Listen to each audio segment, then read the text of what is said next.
आप देख रहे हैं न्यूज़ 7 हिंदी, राष्ट्र प्रथम। कल लोकसभा में सियासी पारा हाई रहा। अखिलेश यादव ने सरकार पर तीखा हमला बोलते हुए कहा कि जनता के मुद्दे से भटकाया जा रहा है ध्यान। वहीं गृह मंत्री अमित शाह ने विपक्ष के आरोपों को खारिज करते हुए सरकार की नीतियों का जोरदार बचाव किया और कहा कि देश विकास की राह पर तेजी से आगे बढ़ रहा है। इसी बीच उत्तर प्रदेश के मुख्यमंत्री योगी आदित्यनाथ पश्चिम बंगाल से जुड़ रहे और कानून व्यवस्था और राजनीतिक हालात पर विपक्ष को घेरा। कुल मिलाकर संसद से लेकर राज्यों तक सियासी घमासान तेज होते दिख रही है। विधानसभा बोलपुर के लोकप्रिय प्रत्याशी से दिलीप घोष जी ओसपुर ग्राम विधानसभा क्षेत्र से भारतीय जनता पार्टी की प्रत्याशी श्रीमती कलिता माझी जी, विधानसभा नानूर से भारतीय जनता पार्टी के प्रत्याशी श्री खोखन दास जी, योगेश्वर राजू सिन्हा जी, भारतीय जनता पार्टी के सभी पदाधिकारीगण और उपस्थित बोलपुर जनपद से जुड़े हुए मेरे सभी बहनों और भाइयों, शांति निकेतन की इस पावन धरा को, जहां पर महर्षि देवेंद्रनाथ ठाकुर ने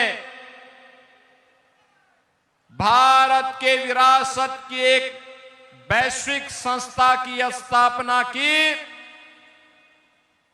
ऐसी पावन धरा को मैं कोटि कोटि नमन करता हूं।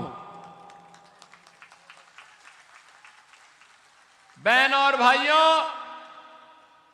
ये वही पावन धरा है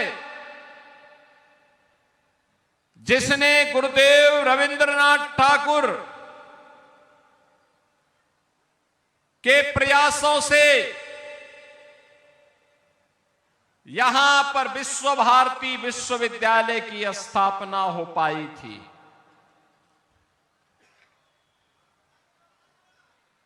याद करिए इन महापुरुषों का योगदान। एक ओर भारत की आध्यात्मिक और सांस्कृतिक राजधानी के रूप में विख्यात रहा हमारा बंगाल। कौन सा ऐसा कालखंड था जब बंगाल ने भारत को प्रेरणा न दी हो। भारत की प्रेरणा भूमि के रूप में विख्यात बंगाल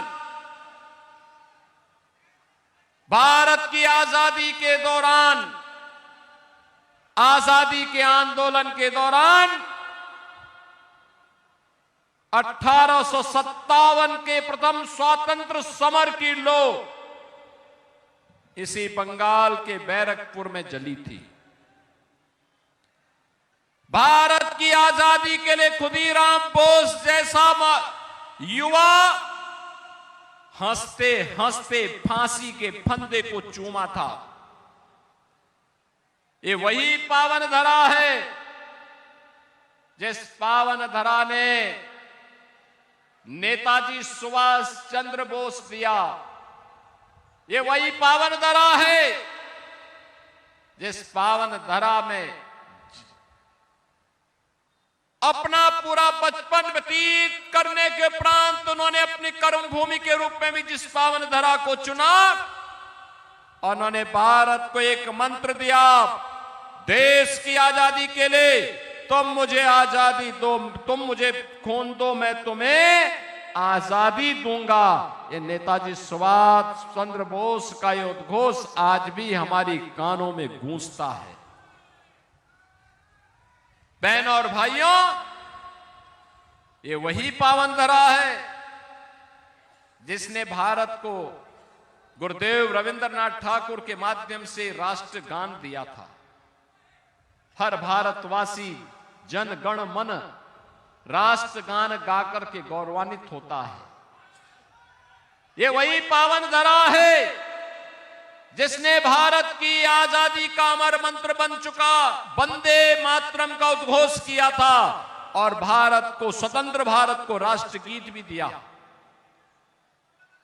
ये विपिन अध्यक्ष महोदय सरकार से कि अगर ये बिल इतना ही सही है तो इसे मेरठ नोएडा की पारिवारिक और कामगार महिलाओं के बीच बैठकर घोषित किया जाए कि उनके लिए इसमें क्या क्या होने जा रहा है। सुनिए, अब क्या आवाज सही आ रही है?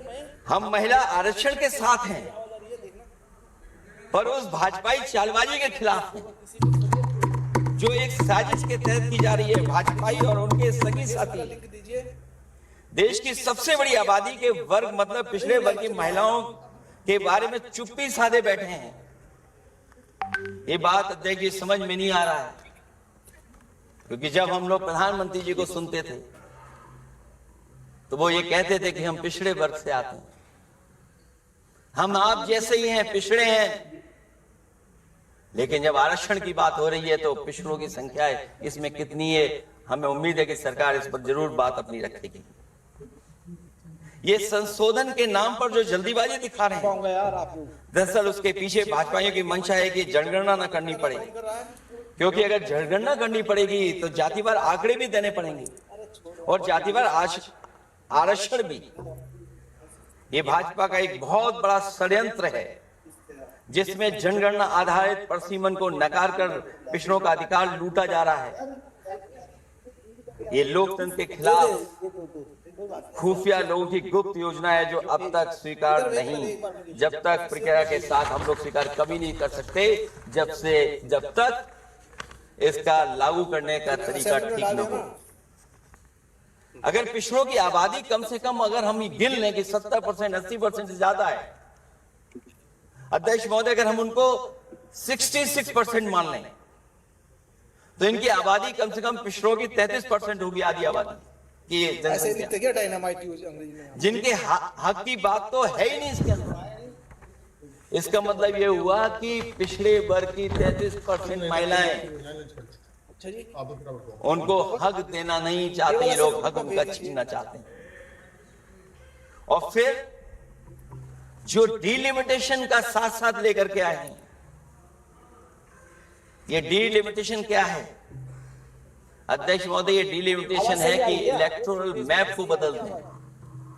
हमारे पूर्व में कांग्रेस के सदस्य ने ठीक कहा है कि जब डिलिमिटेशन की बारी आई तो इन्होंने पूरी रणनीति बनाकर कि किस तरीके से लोकसभाओं के क्षेत्र बनाए जाएं, क्षेत्र कैसे बने जिससे कि उन्हीं को पॉलिटिकल लाभ मिले।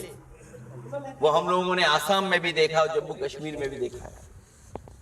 इसलिए हम चाहते कि पहले जनगणना हो और जनगणना जब आंकड़े सही आ जाएंगे अध्यक्ष महोदय, तब जाकर के डिलिमिटेशन ठीक होगा। और अगर आंकड़े ही ठीक नहीं है तो फिर आरक्षण कैसे ठीक होगा? क्योंकि आरक्षण का आधार ही हमारा जनसंख्या पर है। कहीं ऐसा तो नहीं ये लीजिए कि आधी आबादी में ये मुस्लिम को भी ना गिनते हो, मुस्लिम महिलाओं को। इसलिए हमारी मांग होगी कि आधी आबादी में पिछड़े और मुस्लिम महिलाओं को भी जोड़ करके इस आरक्षण को पूरा किया जाए। एक जो हमें आशंका है कि जब आरक्षण होगा और डिलिमिटेशन होगा और जब संख्या बढ़ेगी तो उत्तर प्रदेश की संख्या विधानसभा की 500 से ऊपर होने जा रही है। और अगर 500 से ज्यादा होने जा रही है तो उसमें सरकार क्या विचार कर रही है? कहीं कोई ऐसा षड्यंत्र तो नहीं है जो हम महिला आरक्षण के बहाने उस षड्यंत्र को छिपा करके आगे बढ़ रहे हैं? अरे ऊपर देख थोड़ा सा यार, क्योंकि उत्तर प्रदेश में 120 सीटें तो लोकसभा की होने जा रही हैं और विधानसभा की सीटें अलग अलग फोटो लगी। तो अगर 600 हो रही हैं, अगर 600 हो रही हैं तो कहीं ऐसा तो नहीं अध्यक्ष महोदय उसमें भी कोई साजिश षड्यंत्र हो? जो षड्यंत्र हम लोगों को समझ में नहीं आ रहा हो, और अगर षड्यंत्र रहेगा हाँ, एक से क्या होगा? तो जैसे अयोध्या हारे आप, एक बार फिर उत्तर प्रदेश आप हार जाएंगे। और 33% सीटें कौन सी होंगी? आप अगर सीट रिजर्व कर देंगे, कॉन्स्टिट्यूंसी रिजर्व हो जाएगी, तो अध्यक्ष महोदय महिलाओं के बीच ही कंपटीशन करा देंगे। अगर कॉन्स्टिट्यूंसी रिजर्व होंगी तो अध्यक्ष महोदय महिलाओं के बीच ही कंपटीशन हो जाएगा। क्योंकि वो अध्यक्ष महोदय, वो माननीय सदस्य कह रहे हैं कि वो तो होना चाहिए, वो सास बहू वाली तो हार गई हैं आपकी। ये बंद करना है यहाँ से, अगर बंद हो जाए ठीक है जी। तो अगर पहले ये यहाँ से बंद करना पार्टी को ये मौका मिलेगा तो न केवल कंपटीशन से हम बच सकते हैं, बल्कि संख्या महिलाओं की लड़ने की ज्यादा होगी। ये महिलाओं को ज्यादा नहीं लड़ने देना चाहते हैं चुनाव, इसलिए कॉन्स्टिट्यूंसीज को रिजर्व कर रहे हैं।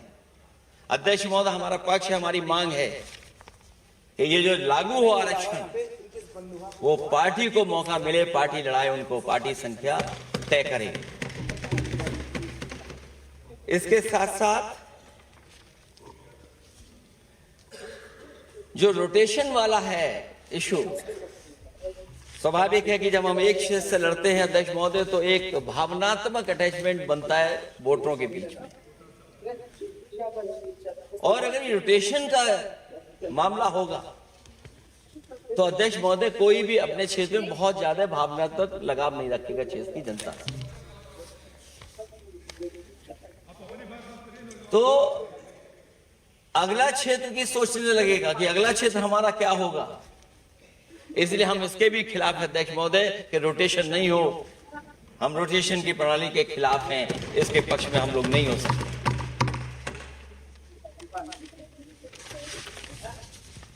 इसलिए अध्यक्ष महोदय, हमारी मांग होगी कि पहले सेंसस कराए, जनगणना कराई जाए। और अगर ये जनगणना नहीं कर रहे हैं तो इसका मतलब धोखा दे रहे हैं, क्योंकि पुराने बिल में जो हम लोगों ने बात देखी और रखी थी उस समय वो यही था कि जनगणना करा करके महिला आरक्षण बिल आएगा। लेकिन ये लोग 2011 का लेकर के आ रहे हैं। इसका मतलब इनकी पूरी तैयारी है कि कौन सा लोकसभा क्षेत्र कैसा होगा। इनके गुप्त लोगों ने वो कहीं ना कहीं नक्शा बना करके रखा होगा, जिसको आरक्षण पास होते ही, बिल पास होते ही लागू करने की कोशिश करेंगे। और जो और सुधार होने चाहिए महिलाओं के, जो सुधार होने चाहिए, उन सुधारों पे इसमें बिल में कोई विशेष योजना या विशेष बात नहीं हो रही। बिना उनके लिए लाभ पहुंचाए, सशक्तिकरण किए,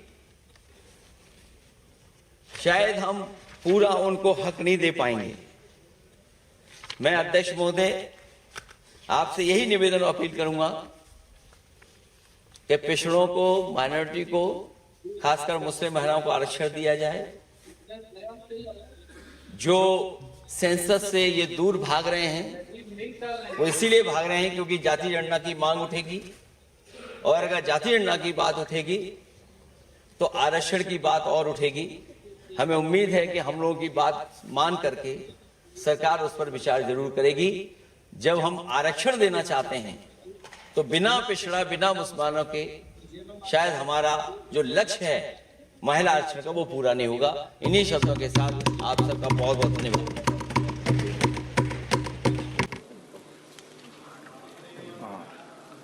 प्रश्न ये कि विधेयक को पुनर्स्थापित करने की अनुमति प्रदान की जाए।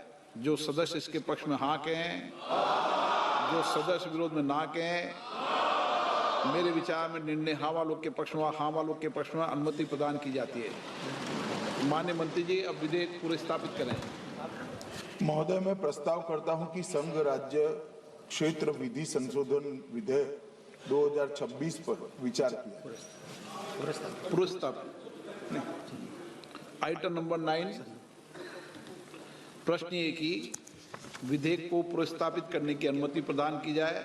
जो सदस्य इसके पक्ष में हाँ कहें, जो सदस्य विरोध में ना कहें, मेरे विचार में निर्णय हाँ वालों के पक्ष में अनुमति प्रदान की जाती है।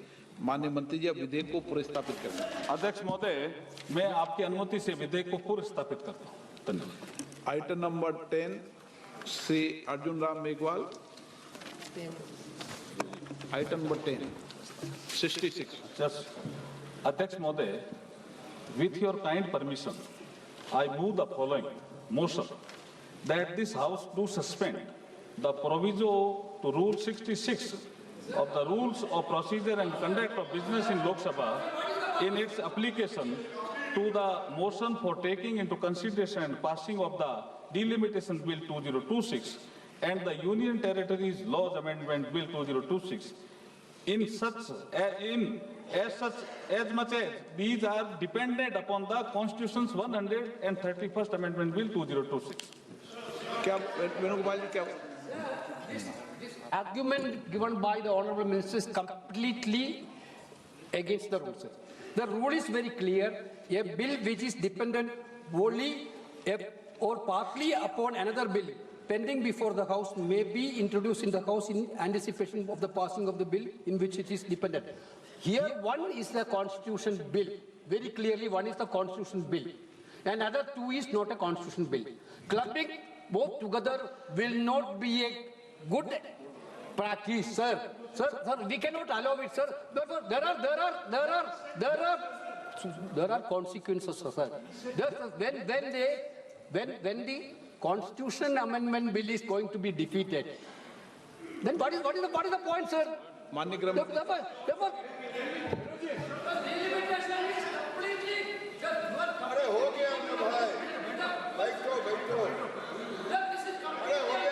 हो गया, आप बोल लिए। आप तो अपनी बात कीजिए। माननीय गृह मंत्री, माननीय अध्यक्ष जी, मैं व्यवस्था दे रहा हूँ इस पे, मैं व्यवस्था दे रहा हूँ अभी। अरे भाई हो गया। गृह मंत्री जी, मैं व्यवस्था दे रहा हूँ इस पे भी। माननीय अध्यक्ष जी, माननीय सदस्य वेणुगोपाल जी ने एक प्रकार से दो मुद्दे उठाए। एक मुद्दा टेक्निकल है कि जो संविधान संशोधन होता है इसमें गण की आपूर्ति अलग होती है और जो कानून होता है उसमें गण की आपूर्ति अलग होती है। सदन के बहुमत के जो रूल्स है, जो नियम बने हैं, वो अलग अलग हैं। इसलिए इस पर साथ में विचार नहीं हो सकता। और दूसरा कि जब डिबेट होती है तब संविधान संशोधन पर डिबेट अलग होना चाहिए और बिल पर अलग डिबेट होना चाहिए। माननीय अध्यक्ष जी, ये जो 3 बिल, एक संविधान संशोधन और 2 बिल सदन के सामने अभी प्रस्तुत किए, उसमें से संविधान संशोधन करने के बाद महिला आरक्षण को लॉजिकल एंड ले जाने के लिए ये 2 कानून जरूरी है, इसलिए 2 कानून साथ में लाए गए। एक प्रकार से संविधान संशोधन होने के बाद जो जरूरियात उत्पन्न होती है उसी में से ये 2 कानून लाने का सोचा गया है। जहां तक उनका सवाल है कि बिल पारित करने में मत का विभाजन अलग अलग होता है, तो अभी हम चर्चा एक साथ में करें, क्योंकि एक कुल मिलाकर एट लेंथ में देखें तो एक ही विषय पर चर्चा होना है। जब आप बिल पारित करोगे तो स्वाभाविक रूप से तीनों संविधान संशोधन में अलग डिवीजन होगा और बिलों की डिवीजन की जरूरत पड़ी तो भी वो अलग होगा। तो इसमें किसी भी प्रकार के औचित्य का भंग नहीं है और कई बार ऐसा हो चुका है। जैसे नारी शक्ति वंदन अधिनियम में भी ये तीनों बिल एक साथ ही आए थे और इसी सदन ने उनकी सहमति से पास किए, मगर आज सुबह वो विरोध करने का तय कर आए मीटिंग में, इसलिए हर चीज में विरोध ही किए जा रहे हैं। विधानसभा बोलपुर के लोकप्रिय प्रत्याशी श्री दिलीप घोष जी। HERO hero. पापा, ये हीरोज कौन होते हैं? हीरोज हर जगह होते हैं, फिल्मों में, फिल्मों के बाहर भी। और ये हीरोज दिखते कैसे हैं? हीरोज सबसे अलग होते हैं लेकिन अलग दिखते नहीं। हीरो टॉल होते हैं कि शॉर्ट होते हैं? वो खाना खाते हैं कि नहीं? स्कूल जाते हैं कि नहीं? वो पढ़ाई करते हैं कि नहीं? ये हीरोज भी होमवर्क करते होंगे क्या? वो कुकीज खाते हैं क्या? पापा, ये हीरोज करते क्या है? वो आपके साथ रहते हैं और आपको प्रोटेक्ट करते हैं। बाय। फिर तो आप ही मेरे हीरो हुए, क्योंकि आप ही मुझे प्रोटेक्ट करते हो। लेकिन इस घर में एक और हीरो है जो हमेशा आपको सेफ रखता है। मुझे तो कहीं नहीं दिख रहा। हीरोज हमेशा दिखाई दे ये जरूरी नहीं है। वो सिर्फ पर्दे के आगे ही नहीं, दीवारों के पीछे भी हो। गैलेंट एडवांस टीएमटी सरिया, इसकी ताकत बने घर की ढाल और इसकी फ्लेक्सिबिलिटी रखे घर को सॉलिड सालों साल। गैलेंट एडवांस 500D टीएमटी, निर्माण का रियल हीरो। सॉलिड भी, फ्लेक्सिबिलिटी। Gallant TMT.